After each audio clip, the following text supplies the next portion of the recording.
اللہ پاک کی رحمت سے ہر ایک چاہے وہ صاحب علم ہو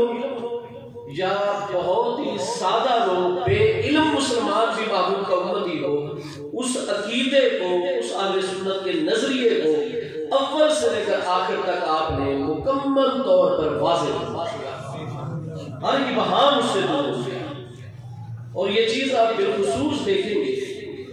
کہ جب ہم امام بیہقی علیہ رحمت کی کتاب و حیات الانبیاء علیہ السلام پڑھتے ہیں، آپ 458 صدی ہجری سے مثال فرما رہے ہیں، اور پھر کتابوں کو پڑھتے چلے آتے ہیں، تو مجھ جیسا طالب علم،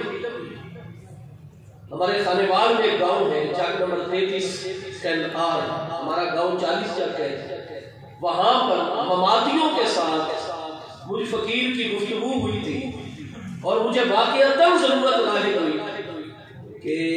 یہ اگر اس وقت اس سوال کی طرف چلے جائیں گے تو میرے پاس اس کا کیا جواب ہونا چاہیے۔ اور یہ میرے حضور بن سیال لجپال اور ایسی کریم ہستیوں کی نگاہ عنایت تھی کہ یکدم میرا ذہن امام مناظرین شیخ القرآن جامع امت کے اس مناظرے کی طرف منعطف ہوا کہ جس میں یونس نعمانی نے جب وہی سوال اٹھا دیا کہ جناب آپ نے موقف رکھا ہے مناظرے میں کہ ہمارے پیارے آقا کریم علیہ السلام کو اللہ تعالیٰ نے حقیقی جسمانی حیات طیبہ سے عالم قبر و برزخ میں نوازا ہے، تو یہ بتائیں کہ روح مصطفیٰ کریم علیہ السلام جس میں عالم جلوہ گر ہے یا جس میں عالم جلوہ گر نہیں؟ حضرت امام المناظرین نے کوئی سیکنڈ بھی نہیں لگایا جواب دینے میں، فرمایا یہ تمہارا سوال کیفیت حیات کے متعلق ہے، حیات النبی کے متعلق نہیں ہے۔ سبحان اللہ۔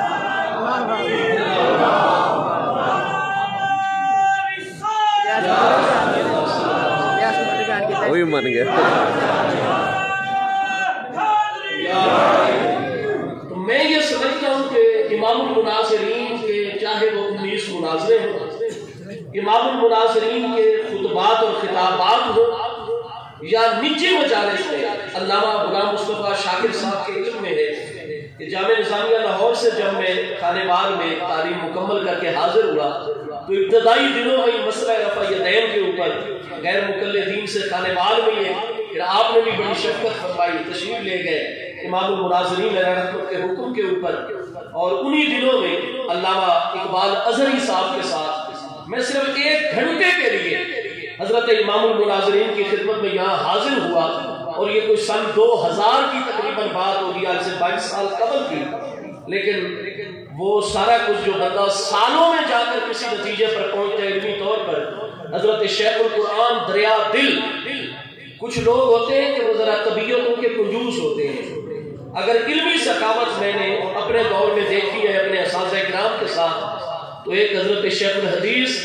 علامہ سیدی مولانا محمد اشرف سیالوی صاحب رحمت اللہ تعالی علیہ کی ذات میں کہ آپ تشریف فرما ہو گئے ہیں، 2 راتیں آپ نے آنکھیں بھروانی تھی ڈاکٹر ظفر اقبال صاحب سے خانے وال میں، 2 راتیں اور 2 دن مجھے پہم آپ کی خدمت کرنے کا شرف حاصل ہوا، لیکن جب کسی بھی علمی معاملے پر گفتگو شروع ہوئی ہے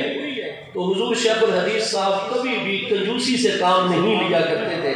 اور دوسری شخصیت حضرت شیخ القرآن کی میری زندگی میں ہے کہ آپ یہ نہیں ہے کہ جناب مناظرہ ٹھیک ہے جی مجھے ہی بلائیں سارے انتظام کریں، فرمایا نہیں، آپ ایسا کریں کہ آپ ہمارے فاضل ساتھی ہیں، میرے پاس آ جائیں، بس آپ مجھے شوکت سیالوی 1 گھنٹہ دے دیں، میں گھنٹے میں آپ کو مناظر بنا کر بھیجوں گا اس مسئلے۔ اور رفع یدین کے حوالے سے وہ چیزیں جو کتابوں میں ہمیں دستیاب نہیں ہوتی، وہ آپ کے تجربات، آپ کی تحقیقات، آپ نے جس گہرائی سے اس فقہی مسئلے کو سمجھا ہوا تھا، اور اس پر جو مذاہب ہیں ہمارے، ان پر جو آپ کو گرفت تھی، وہ آپ کی ذات بابرکات کا خاصہ ہے۔ الغرض یونس نعمانی کے پاس آگے کوئی بات نہیں، فرمایا تم پہلے یہ لکھ دو کہ حیات النبی علیہ السلام پر تم مناظرہ نہیں کر سکتے، پھر میں کیفیت حیات النبی علیہ السلام پر آؤں گا۔ تو ایک باریکی، اللہ پاک ایسی کریم ہستیوں کے درجات بلند فرمائے۔ آپ کے شاگردان سے توقع نہیں، یقین کامل ہے انشاءاللہ تعالی کہ یہ حضرت فقیہ ملت کا مبارک آستان ہے، اور حضرت فقیہ ملت برکت مصطفیٰ کریم علیہ السلام علامہ